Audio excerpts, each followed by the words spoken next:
sasagutin ko, ano yung mga issue mo sa akin? Nabanggit mo, weteng. Sabihin ko sa'yo, on the record tayo mag-base lahat.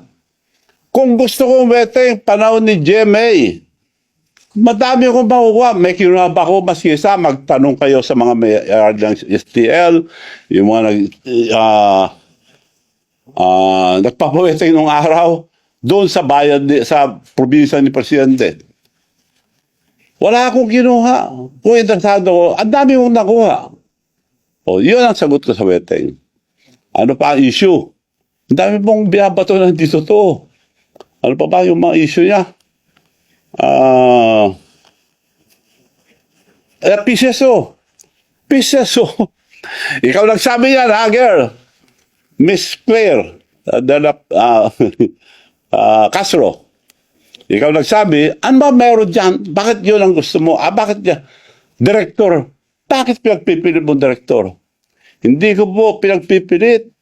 In-offer yan dahil ang sinabi sa akin ni First Lady noon, ikaw nagsabi si First Lady noon, there must be something for Manong Chavit ang laki na tulong. PCSO o PAGCOR. Kinongratulate pa ko yung mga kaibigan niyang babae sa mga barkada niya sa Bacolod.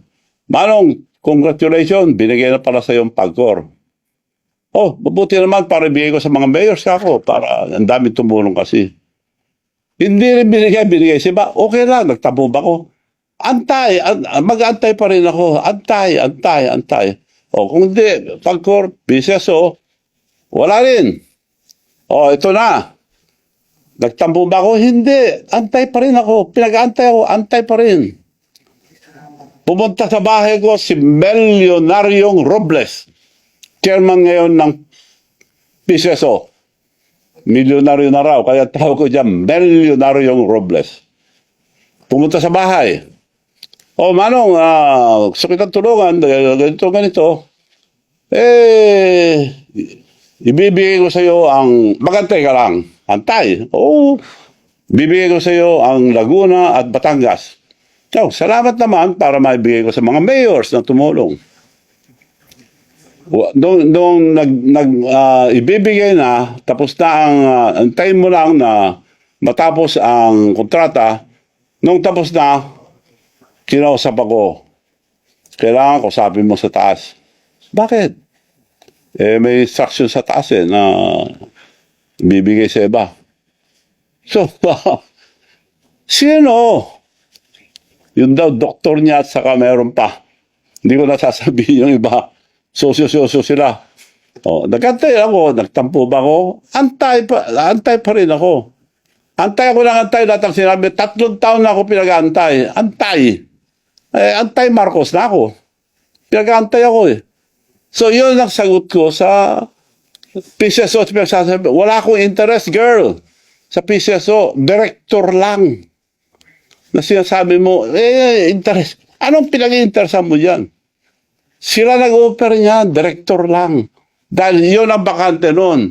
Isa-isa, nag-appoint. Oh, meron na naman na-appoint. Sabi ni Presidente mismo, baka naman malaking hindi, director na lang daw. O, director, okay. Madali yan. Libo yan, dami yan. Oh. Sabi naman ni Secretary Lagdame, ako bahala. Director lang ng PCSO, ako bahala. Antay ka lang. Antay. Isa-isa, may na-appoint na director.